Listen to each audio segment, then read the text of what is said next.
दोस्तों genius Rajasthan YouTube channel में आपका हार्दिक स्वागत है। दोस्तों वीडियो अच्छा लगे तो वीडियो को लाइक करें तथा चैनल को सब्सक्राइब करें। दोस्तों वीडियो को ज़्यादा से ज़्यादा शेयर करें। दोस्तों आज अपन बात करेंगे पादप व जंतु में संगठन स्तर के पार्ट 2 में। दोस्तों रीट लेवल फर्स्ट में पर्यावरण अध्ययन या सामान्य विज्ञान में के सिलेबस में ये अपने टॉपिक है।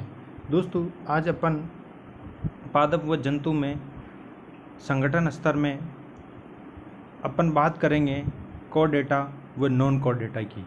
तो दोस्तों आइए हम देखते हैं कि ये क्या होता है। दोस्तों एक वही टेकर की 5 जगत अवधारणा दी थी। तो वही टेकर ने 5 जगत की अवधारणा दी थी। उसमें उन्होंने बताया था मोनेरा में प्रोटिस्टा, फंजाई, प्लांटी और एनिमेलिया। तो दोस्तों अपन ने मोनेरा, प्रोटिस्टा, फंजाई और प्लांटी ये पार्ट फर्स्ट में पढ़ लिया था। और दोस्तों आज अपन बात करेंगे एनिमेलिया की। एनिमेलिया को दोस्तों यहाँ से 2 भागों में बांटा गया है, पृष्ठवंशी और एक होता है अपृष्ठवंशी। अपृष्ठवंशी को दोस्तों नॉन कोर डेटा बोलते हैं और पृष्ठवंशी को कोर डेटा बोलते हैं। दोस्तों इन दोनों का जो विभाजन इस आधार पर किया गया है कि नॉन कोर डेटा का मतलब होता है कि जिनमें हड्डियां नहीं पाई जाती हैं, जिसमें कशेरुक दंड नहीं पाया जाता है, जबकि कोर डेटा का मतलब होता है कि इनमें अपने पास हड्डियां पाई जाती हैं। तो दोस्तों आइए अपन बात करते हैं, एक एक को डिटेल से पढ़ेंगे। और दोस्तों इससे पहले अपन ये देख लेते हैं कि इसके कुछ जैसे अपृष्ठवंशी या नॉन कोर डेटा है उसको 8 भागों में विभाजित किया गया है, जबकि पृष्ठवंशी कोर डेटा को 5 भागों में विभाजित किया गया है। तो दोस्तों अपन बात करेंगे अपृष्ठवंशी का जो विभाजन की बात करेंगे। तो दोस्तों इसे पोरीफेरा, निडेरिया, प्लेटी हेल्मिंथीज, इसके हेल्मिंथीज, एनेलिडा, ऑर्थोपोडा, मोल्स्का और इकाइनोडर्मेटा में विभाजित किया गया है। दोस्तों इसी प्रकार अपने पास कोर डेटा को मत्स्य वर्ग में, उभयचर वर्ग में, सरीसृप जिसको रेप्टाइल बोलते हैं दोस्तों, पक्षी वर्ग, एवीज वर्ग आ जाएगा और स्तनधारी आ जाएगा। अब दोस्तों अपन बात करते हैं एक एक की अपृष्ठवंशी या नॉन कोर डेटा। तो दोस्तों इस समूह के जंतु में कशेरुक दंड का अभाव होता है। दोस्तों बात अपन करें तो इनमें हड्डियां नहीं पाई जाती हैं। तो ऐसे जंतु जिनमें हड्डियां नहीं पाई जाती हैं वह अपृष्ठवंशी या नॉन कोर डेटा में आता है। दोस्तों फिर अपन बात करते हैं शारीरिक संरचना एवं विभेदीकरण के आधार पर इसे 8 भागों में विभाजित किया गया है। फर्स्ट आता है अपने पास पोरीफेरा, फिर आता है अपने पास निडेरिया, फिर आता है अपने पास प्लेटी हेल्मिंथीज और एस्के हेल्मिंथीज, और एक आ जाएगा एनेलिडा, ऑर्थोपोडा, मोल्स्का और इकाइनोडर्मेटा में। अब दोस्तों अपन बात करते हैं, एक एक को पढ़ते हैं कि पोरीफेरा क्या होता है। दोस्तों पोरीफेरा का मतलब होता है कि छिद्रधारी जीव, ऐसे जंतु जिनके शरीर पर बहुत सारे छिद्र होते हैं वे पोरीफेरा में आते हैं। दोस्तों ये अचल होते हैं, मतलब ये चल फिर नहीं सकते हैं, किसी एक जगह पर ही स्थिर रहते हैं या हवा के माध्यम से ये गमन करते हैं। तो दोस्तों ये आ जाएगा कि ये अचल होते हैं जो किसी आधार पर चिपके रहते हैं। ठीक है, इनके पूरे शरीर में अनेक छिद्र पाए जाते हैं जिन्हें अपन क्या बोलते हैं, ऑस्ट्रिया बोलते हैं। दोस्तों क्या बोलते हैं, ओस्टिया बोलते हैं। दोस्तों क्या बोलते हैं, ओस्टिया बोलते हैं। तो इनके जो पोरीफेरा के शरीर में छोटे छोटे जो छिद्र होते हैं, बहुत सारे जो छिद्र होते हैं, उसको अपन क्या बोलते हैं, ओस्टिया बोलते हैं। दोस्तों ये इम्पोर्टेंट है कि जल इन छिद्रों द्वारा शरीर की केंद्रीय स्पंज गुहा में प्रवेश करता है। क्या करता है दोस्तों कि जल इन जो छिद्र हैं, इन छिद्र द्वारा शरीर की केंद्रीय स्पंज गुहा में प्रवेश करता है तथा एक बड़े छिद्र होता है जिसको बोलते हैं ओस्कुलम। दोस्तों ये इम्पोर्टेंट है, ओस्कुलम बड़ा जो छिद्र होता है उसको बोलते हैं ओस्कुलम, द्वारा बाहर निकलता है। तो पोरीफेरा जंतु में जो जल होता है वह केंद्रीय स्पंज गुहा से तो प्रवेश करता है और बड़े जो रंध्र होता है उसका नाम है ओस्कुलम, उससे ये बाहर निकलता है। दोस्तों इस जल परिवहन का जो ये पथ होता है, इसी से भोजन जमा करते हैं, ये श्वसन और उत्सर्जन में ये सहायक होते हैं। दोस्तों इनकी बात करें तो इनका शरीर बाह्य कंकाल से ढका हुआ होता है और ये जलीय आवास में पाए जाते हैं। ठीक है, तो पोरीफेरा दोस्तों कहाँ पर पाए जाते हैं? अपने पास जलीय आवास में पाए जाते हैं। फिर दोस्तों इसके उदाहरण की बात करें तो इसका उदाहरण अपन देख लेते हैं। साइकोन आ जाएगा, स्पांजिला आ जाएगा, फिर आ जाएगा यू स्पांजिला और यू टेक्ला आ जाएगा। दोस्तों ये उदाहरण हो गए अपने पास। अब अपन दोस्तों बात करते हैं निडेरिए की। दोस्तों निडेरिए क्या होता है कि ये भी एक जलीय जंतु है। ठीक है, पोरीफेरा भी जलीय आवास में पाए जाते हैं और जबकि ये भी अपने पास निडेरिए भी क्या है, एक जलीय जंतु है। और इनका जो शारीरिक संगठन होता है वह उत्तकीय स्तर का होता है। इनका जो शरीर होता है वो उत्तकों से बना हुआ होता है और इनका जो शरीर होता है वह द्विकोरकी एवं अरीय सम्मित होता है। दोस्तों ये सम्मित होते हैं तो दो प्रकार के होते हैं। एक तो होता है अरीय सम्मित और दूसरा होता है अपने पास द्विपार्श्व सम्मित। दोस्तों इन दोनों का मतलब होता है कि जब अपन किसी जंतु को काटते हैं तो अगर जब उसको बीच में से काटते हैं, जैसे ये अपने पास है, ये मान लेते हैं कोई जंतु है। इस जंतु को अगर मान लो कि मैं बीच में से यहाँ से इस तरीके से काट देता हूँ तो ये वाला पार्ट और ये वाला पार्ट क्या होता है, एक समान दिखाई देता है। तो इसे क्या बोलेंगे अपन? द्विपार्श्व बोलेंगे। दोस्तों क्या बोलेंगे अपन? द्विपार्श्व बोलेंगे। जबकि अपने पास दोस्तों अरीय सम्मित का मतलब होता है, अरीय सम्मित का मतलब होता है कि कोई इस प्रकार का है, ये इस प्रकार का कोई जंतु है। अब दोस्तों मैं इसको अगर दो भागों में डिवाइड करता हूँ तो ये क्या दोनों साइड पे समान मिलते हैं? क्या नहीं मिलते हैं। तो इस प्रकार के जंतु को अपन मतलब इस प्रकार की जो समिति होती है, समिति को उसी को अपन क्या बोलते हैं? अरीय समिति में आ जाएगा। फिर अपन बात करते हैं इनमें एक देह गुहा पाई जाती हैं। इन जंतु के स्पर्शक या शरीर में अन्य स्थानों में दंश कोशिकाएं पाई जाती हैं जिसे सिलेंट्रा कहते हैं। ये इंपॉर्टेंट है दोस्तों कि सिलेंट्रा क्या होती है अपने पास, कि निडेरिए के शरीर में अनेक मतलब जो उनके अनेक स्थानों पर क्या होता है, दंश कोशिकाएं पाई जाती हैं, उसे अपन क्या बोलते हैं? सिलेंट्रा बोलते हैं। दोस्तों इसके उदाहरण की बात करें तो निडेरिए के उदाहरण में आ जाएगा अपने पास हाइड्रा, समुद्री एनीमोन और जेलीफिश आता है। फिर नेक्स्ट बात करते हैं दोस्तों अपन प्लेंटीहेल्मिंथीज। दोस्तों ये जंतु पृष्ठ आधार पर चपटे होते हैं। दोस्तों इनको अपन चपटे कृमि भी बोलते हैं कि ये अपने पास क्या होते हैं? चपटे होते हैं। प्लेंटीहेल्मिंथीज जो होते हैं दोस्तों वो क्या होते हैं? अपने पास चपटे होते हैं। इनका जो शरीर होता है वह अंग स्तर का बना होता है। प्लेंटीहेल्मिंथीज का जो अंग होता है, जो शारीरिक संगठन होता है वह अंग स्तर का होता है। दोस्तों ये अगर है कि इनका जो शरीर है वह त्रिकोर की वह ये दोस्तों कि द्विपार्श्व सम्मित का मतलब होता है कि जैसे ये जंतु हैं और इसको अगर बीच में से काटते हैं तो इधर वाला पार्ट और इधर वाला पार्ट क्या होता है अपने पास?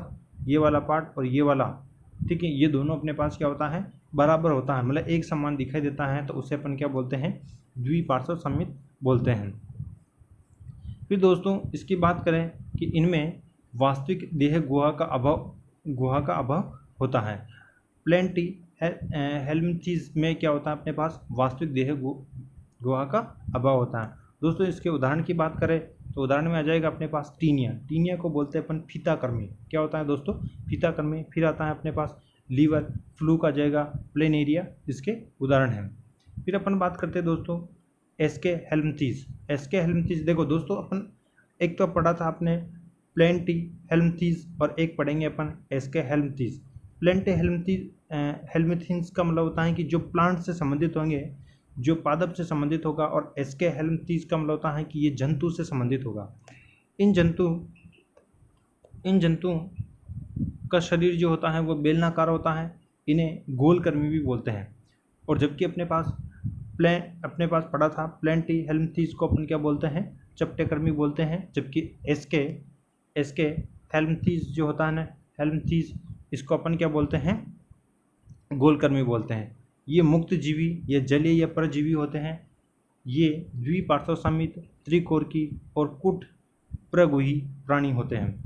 इनके शारीरिक संगठन की बात करें तो वह अंग स्तर का होता है दोस्तों, और इनमें मतलब अंग पाए जाते हैं। इनमें क्या पाए जाते हैं? अंग होता है, अंग स्तर के होते हैं। फिर उदाहरण की बात करेंगे तो एस्केरिस और वुचेरी आ जाएगा। फिर अपन बात करते हैं दोस्तों एनेलेडा। एनेलेडा में क्या होता है कि दोस्तों ये जंतु जल या स्थलीय या स्वतंत्र जीवी या कभी कभी परजीवी भी होते हैं। ये क्या होता है अपने पास?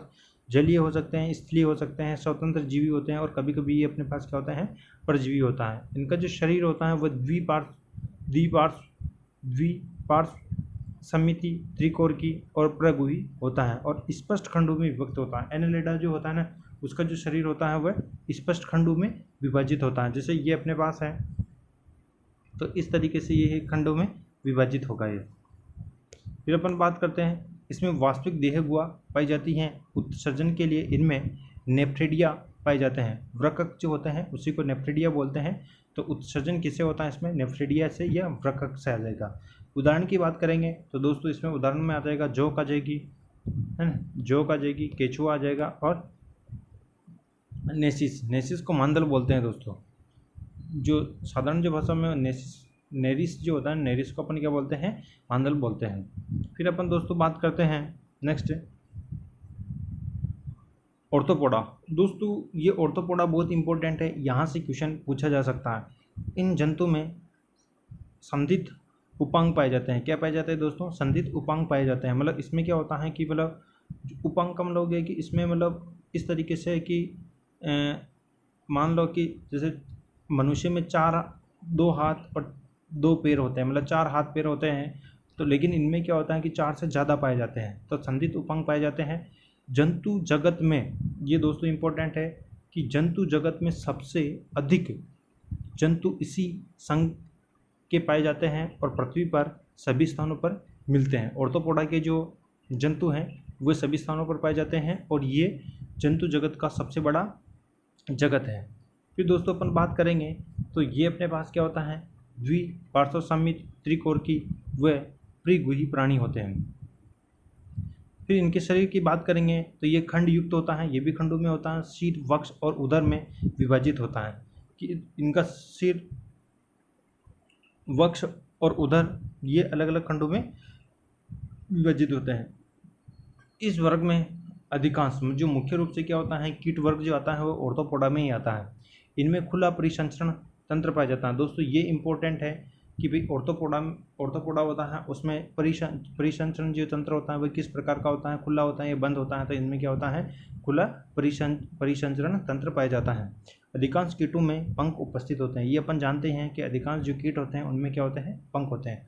उत्सर्जन दोस्तों ये इंपॉर्टेंट है कि ऑर्थोपोडा के जो जंतु होते हैं उनमें उत्सर्जन किस प्रकार से होता है? तो इसमें मेल पिगी नलिकाओं के द्वारा उत्सर्जन होता है। फिर दोस्तों अपन बात करते हैं कि इनका जो शरीर होता है वह काइटिन से ढका हुआ होता है। ठीक है, ऑर्थोपोडा के जो जंतु होते हैं उनका जो शरीर होता है वह क्या होता है अपने पास? काइटिन से ढका हुआ होता है। दोस्तों इसके उदाहरण की अपन बात कर लेते हैं तो उदाहरण में आ जाएगा अपने पास घरेलू मक्खी आ जाएगा, झींगा आ जाएगा, फिर आ जाएगा तिलचट्टा, फिर आ जाएगा तितली, फिर आ जाएगा टिड्डा और फिर इसमें क्या हो जाएगा? बिच्छू। ये इसके इम्पोर्टेंट उदाहरण है। फिर अपन बात करते हैं मोलस्का दोस्तों ये अपने पास क्या होता है कि पानी के अंदर पाए जाते हैं। जैसे अपने पास सीप आ जाएगा, घोंगा आ जाएगा और ऑक्टोपस आ जाएगा। तो ये जंतु इसके अपन बात कर लेते हैं कि ये जंतु एक तो स्थलीय और जलीय होते हैं, दोनों प्रकार के होते हैं। शारीरिक संगठन की बात करें तो ये इनमें अंग और तंत्र दोनों प्रकार के पाए जाते हैं। तो अंग तंत्र स्तर का होता है। इनका शरीर कोमल होता है दोस्तों, कि आपने देखा होगा कि जब पानी में सीप को देखा होगा तो उसके अंदर जो जीव निकलते हैं तो वही क्या होता है अपने पास कि इस तरीके से कोमल होते हैं। और कुछ प्राणियों का जो शरीर होता है वह कठोर कैल्शियम के कवच से ढका हुआ होता है। ये यहाँ पर Ca2 लिखा हुआ है मैंने, तो ये कैल्शियम को प्रदर्शित करता है। फिर इसकी बात करें अपन तो शारीरिक संगठन की बात करें तो द्विपार्श्व समित त्रिकोणीय और प्रगुही प्राणी होते हैं। इनका जो शरीर होता है वह आंशिक खंडित होता है दोस्तों। इनका शरीर कैसा होता है? आंशिक खंडित होता है, जिसमें सिर, पेशीपाद और आंतरांग होता है। फिर अपन बात करते हैं दोस्तों इसके उदाहरण की, तो इसमें उदाहरण में आ जाएगा घोंगा, फिर आ जाएगा सीप, और एक हो जाएगा अपने पास ऑक्टोपस इसके उदाहरण हैं। नेक्स्ट अपन दोस्तों बात करते हैं इकाइनोडर्मेटा। इकाइनोडर्मेटा का मतलब होता है कि शूल युक्त शरीर, कि जिसके शरीर में क्या होते हैं अपने पास कि शूल पाई जाती हैं दोस्तों, कांटे पाए जाते हैं, उन्हीं को अपन क्या बोलते हैं इकाइनोडर्मेटा बोलते हैं। इनमें कैल्शियम युक्त अंतकंकाल पाया जाता है। इनकी त्वचा में कांटों से आच्छादित होती है, मतलब इनके जो शरीर में क्या होते हैं कांटे होते हैं। जैसे जोक के बारे में आपने पढ़ा होगा, जोक के शरीर में जो कांटे होते हैं तो वही किस में आ जाएगा अपने पास इकाइनोडर्मेटा में आता है। ये मुक्त जीवी और समुद्री जंतु होते हैं।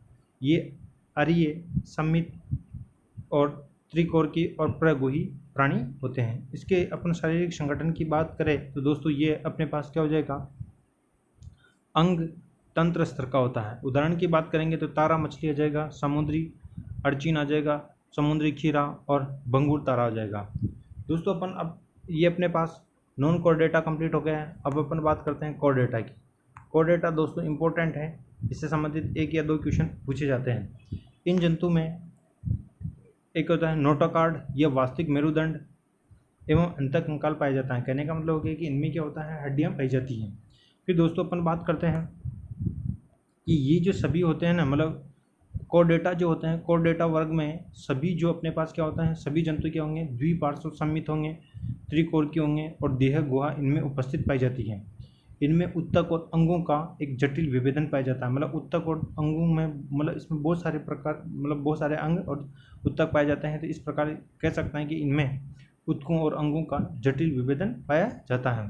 दोस्तों अपन बात करते हैं कि अपने पास पृष्ठवंशी जंतु का वर्गीकरण, इसको 5 भागों में बांटा गया है। मत्स्य फिशिज आ जाएगा, उभयचर को बोलते हैं एम्फीबिया आ जाएगा। फिर आ जाएगा सरीसृप को बोलते हैं रेप्टाइल्स आ जाएगा, पक्षी को एविज बोलते हैं और स्तनधारी को मेमेलिया बोलते हैं। क्या बोलते हैं दोस्तों मेमेलिया बोलते हैं। ये आ जाएगा फिशिज में आ जाएगा, इसको बोलते हैं एम्फीबिया आ जाएगा, एम्फीबिया आ जाएगा और ये रेप्टाइल्स आ जाएगा, एविज आ जाएगा और मेमेलिया आ जाएगा। नेक्स्ट अपन दोस्तों एक एक को पढ़ लेते हैं।